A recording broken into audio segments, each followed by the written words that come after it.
Hey, what is up guys? Welcome to MST.TV. This is Nishi here with our last market watch of the year 2020. Today we are looking at a few cards that are trending on the market as a result of developments within the meta. Even though we just had Christmas and no really huge tournaments since the last LCS, we're still seeing continuing buyouts as people continue testing either with their friends or in online play.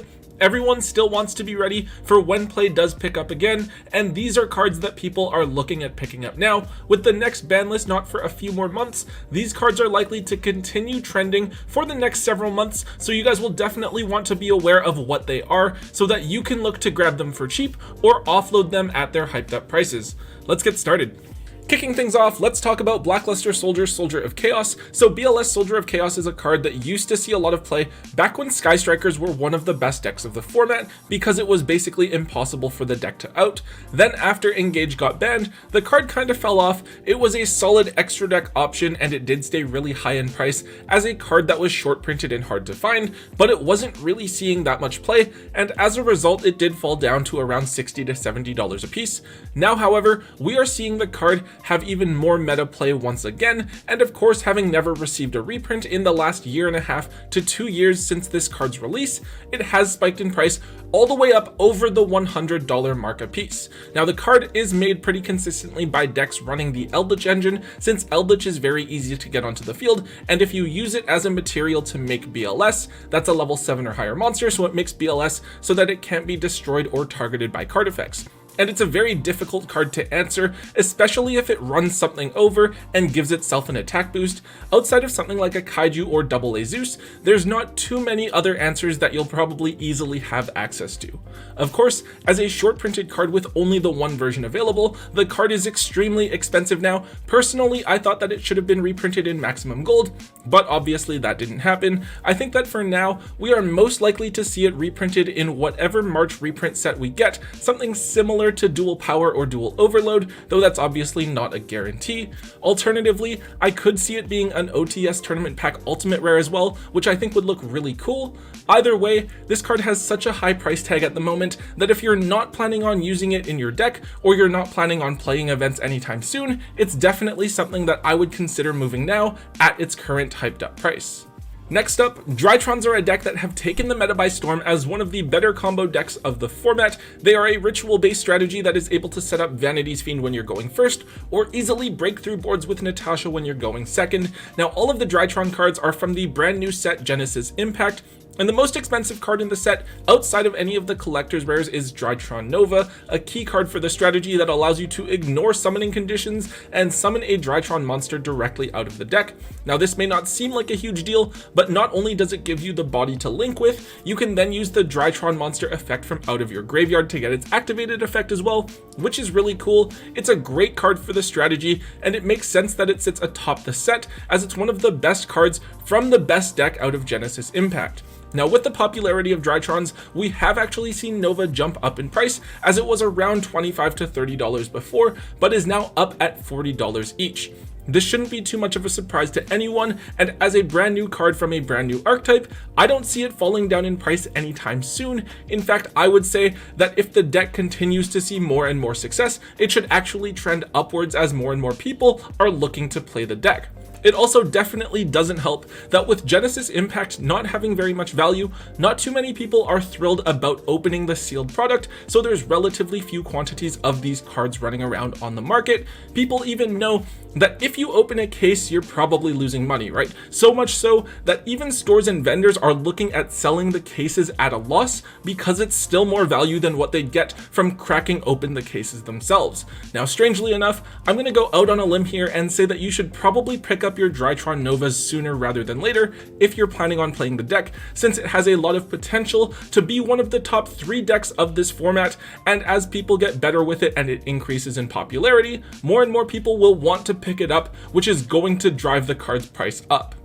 Alright, so one of the weirder buyouts that we saw this week was the buyout of Sapphira, Queen of Dragons, specifically the ultimate rare version from Duelist Alliance. Now this is a relatively old card, and to be fair, the ultimate rare is absolutely beautiful looking. Now I believe that Sapphira is hyped up as a card that can be teched into Drytrons, which should be able to summon this card out relatively easily. It's interesting because it's a versatile card, allowing you to get one of its effects during the end phase if it was summoned that turn. It can potentially rip a card from your opponent's hand, let you draw 2 cards and then discard one, or add a light monster from your graveyard back to your hand. It's probably the hand rip that you're going to be using a lot of the time, unless you bricked and you really need to draw cards, or it's later in the game and you need to add something back to your hand. The issue that I have with this card is that it feels like it's only something that would be good when you're already in a winning position and it's just more of a win more and you're able to set up your board already. Outside of that, it's probably something that you're going to be bricking on and not be able to bring out really easily or consistently, so it's not something that I'd be looking at running as a tech if I were playing Drytron. I definitely wouldn't buy into this hype for this card at all, even if the one odd person like tops with it, or it looks good in one replay. That'll definitely be more of the exception than the rule. Anyways, it is just the ultimate rare version of this card that has jumped up in price. At one point, the TCG player lowest price was like $100 or something crazy like that, but now it is back down to around the $25 to $30 mark. And of course, if you really want to try it, you should be able to grab an ultra rare copy for $1 or $2. There are the 2 printings from Duelist Alliance and the Megatons from that year. Either way, this is definitely a card that I would be trying to sell now while it's hyped up, because it almost certainly isn't going to see consistent meta play anytime soon. Next up, sort of a weird one here, we have Fog King. So Fog King is a card that was really big back in Monarch format. It's basically a floodgate monster that prevents either player from tributing monsters. Now obviously, Drytrons being a ritual deck, they are completely shut down by this card. They can't even use the Drytron main deck monster effects to bring out the smaller bodies to overlay or link with, since you need to tribute a monster in order to special summon them. Now with Infinite Impermanence not really seeing much play at the moment either, it feels like the Drytron deck has very few natural outs to this card, which is pretty hilarious. It's harder to deal with than something like Mask of Restrict, since Mask of Restrict can obviously be destroyed by things like Cosmic Cyclone or Twin Twisters. Now Fog King isn't foolproof, it can still be outed by cards like Lightning Storm, but if they don't draw those outs, it can be a real pain to deal with. Now the big thing that makes me not too fond of Fog King though, is that it's really only good against the Drytron matchup, right? It isn't good against other decks, but there are so many other different good decks this format. I want my side deck cards to be value and be good and have applications in multiple different matchups instead. Anyways, this card does have a couple of different printings available. The ultimate rare from OTS Tournament Pack is obviously the highest rarity, with the cheapest copies on TCG Player sitting at about $35 at the moment. There are other copies, the original secret rare printing, which is around $7, and the ultra rare reprint from the special battle pack type set. That's only like $2 or $3 right now. However, for all versions of the card, there are very few quantities available, so it wouldn't surprise me if the cheapest available versions were like $20 or something crazy like that by this time next week. Honestly, I don't think this card is too good. At their current prices, I would stay well away from the secrets and the ultimate rares, because I do think they have pretty minimal room to grow, and even if they do, they'll be really difficult to move. However, I do think that if you can find a few ultra rare copies at just a couple of bucks each, I would look at grabbing those now before they spike, then having them ready to offload pretty soon after. So this is a card that I feel like we've talked about a dozen different times. We have Cyframe Lord Lambda. Now Lambda is a card that I feel like has always kind of felt undervalued. It was around $6 to $8 for a really long time.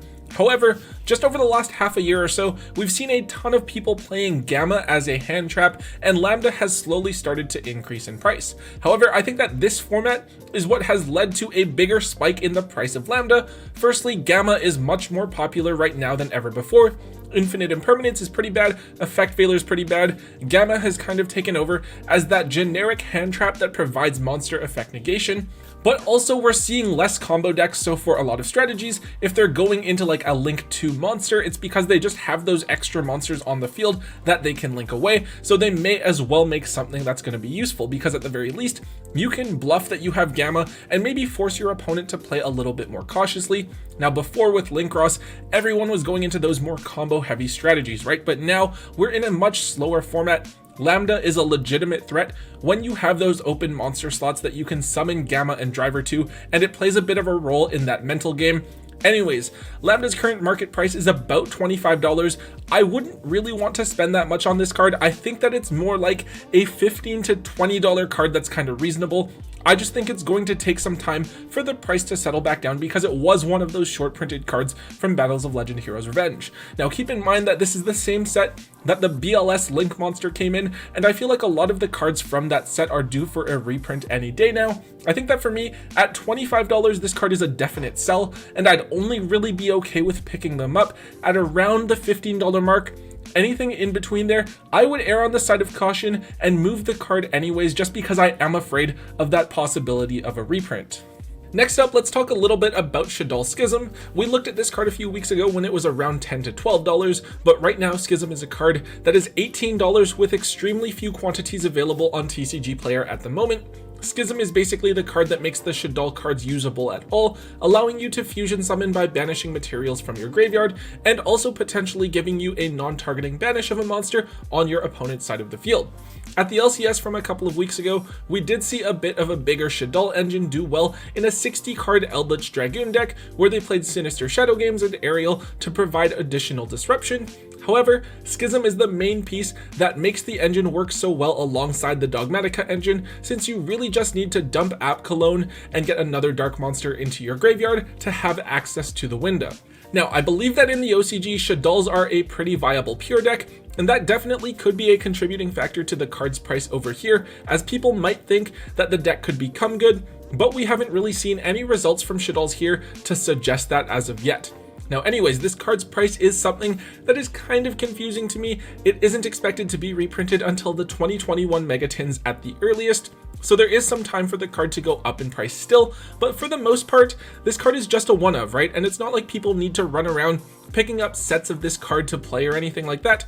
Part of the issue is that without special editions being available anymore, Rise of the Duelist has actually become an extremely sought after and expensive set. There are so many good cards, things like Forbidden Droplets or Triple Tactics Talent, and all of the Dogmatica cards are just so highly sought after that it's actually really hard to find Rise of the Duelist packs anywhere anymore. Under normal circumstances, I would suggest to sell this card because as just a one-of, it should only be around $10 or so. But given that we're probably not going to see an unlimited wave of Rise of the Duelist packs or a re-wave of this set anytime soon, I think it will remain pretty steady at around the $15 to $17 mark until we get closer to its reprint confirmation. Alright, next up, let's take a look at Parallel Exceed, specifically the super rare version out of OTS Tournament Pack 14. So I remember when I first read about this card, I thought it was kind of ridiculous. I thought it was going to be just so broken, but then it was kind of only really good in Salamangreat, not really good in anything else. However, we are starting to see the card pick up some hype again now, though not really in any meta strategies. Rather, it's a tech option for Evil Twins and Prank Kids, both of which have some spots open in their extra decks and can open up zones really easily that don't need to be filled by cards in the strategies themselves, right? So in Evil Twins, you can open up a zone really easily with either of the Link monsters and summon monsters from the deck or graveyard into other zones, right? So you can get a Link 2 or rank 4 on the field using Parallel Exceed for free, and it doesn't disrupt what the Evil Twins are doing. And in Prank Kids, when you go into Meow Meow, you're using the effect of the monster that you linked off to summon out of your main deck, and then you're linking those two off after. So the zone that you opened up with Meow Meow doesn't matter too much. Now with the Parallel Exceeds, you get access to Link 2s or you get rank 4s, right? So Abyss Dweller, number 41 Bagushka, Traptrix Rafflesia, all of which can help with the end boards that you're trying to set up. Or in Rafflesia's case, it can help you play around a hand trap, which is really, really cool. Anyways, this card was printed as a common as well, wasn't even short printed or anything like that, so you can easily get your set of commons for less than $1 still. However, the super rares actually did get bought out. At one point they were up to like $15, something crazy like that on TCG Player, but they did of course settle back down to now being $7 to $8 a piece.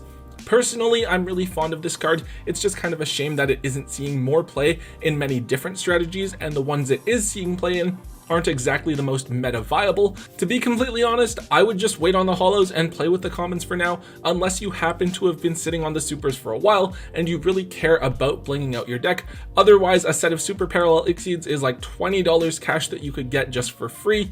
and you have those common versions that are so easily accessible, this card is probably also going to get another holo printing in the 2021 Megatins as well anyways. And finally here, one last card I want to talk about is Relinquished Anima. This card is an important one for the Drytron deck. As a monster that just requires a level 1 monster to make, you can make it easily with any of the Drytron main deck monsters, but if your opponent isn't playing properly with their zones, you can use Relinquished Anima to eat one of their monsters before linking this card off. Now in Drytrons, they can use this card and link Karibo to go into Union Carrier, so this is an important card to have available for if the situation comes up. Relinquished Anima is one of the cards from Dual Overload that was a bit shorter printed than other cards, similar to things like Selene or Union Carrier. It has typically been on the cheaper end at around $3 to $5 a piece, but we're now seeing this card up at $7 each. This isn't too bad, especially when you look at just how many copies there are available on TCG Player at the moment. However, I definitely think that as a somewhat short printed card, Relinquished Anima definitely has a lot of potential to go back up in price. As a short printed card that is useful in a meta relevant strategy, it honestly wouldn't surprise me if some people on TCG Player maybe pulled their listings or pushed their prices higher, and then all of a sudden we see that Relinquished Anima is a $10 to $15 card. Since Dual Overload just came out earlier this year, I do think we could very easily see this happen, and Anima makes a good buyout target without much chance of any sort of reprint anytime soon. If I were you guys, I would look at buying your copies of Relinquished Anima fairly soon, ideally just at around the $4 to $5 mark, not at the full like $7 or $8, especially if you plan on playing Drytron, because I think that this card, there's a lot of factors that indicate that this card has a lot of upwards potential. Alright guys, that is it for today's Market Watch episode. I do hope that you guys all had a really great Christmas, and I'm looking forward to seeing you guys in the new year. Honestly, I'm going to be really glad when we're done with 2020. It's been a complete disaster with everything that's been going on, but at the very least, it was a pretty good year for Yu-Gi-Oh! So hopefully that will continue on with 2021. Anyways, guys, if you did enjoy today's Market Watch episode, please be sure to hit that thumbs up button for me and let me know. Also, make sure you leave a comment in the comment section down below with what else is going on with the market that maybe I didn't cover, so I can hopefully cover it in a future video to keep you guys as informed as possible. Also, if you haven't already, make sure you hit the subscribe button for all of the latest and greatest content from both Tombox and myself on the channel here.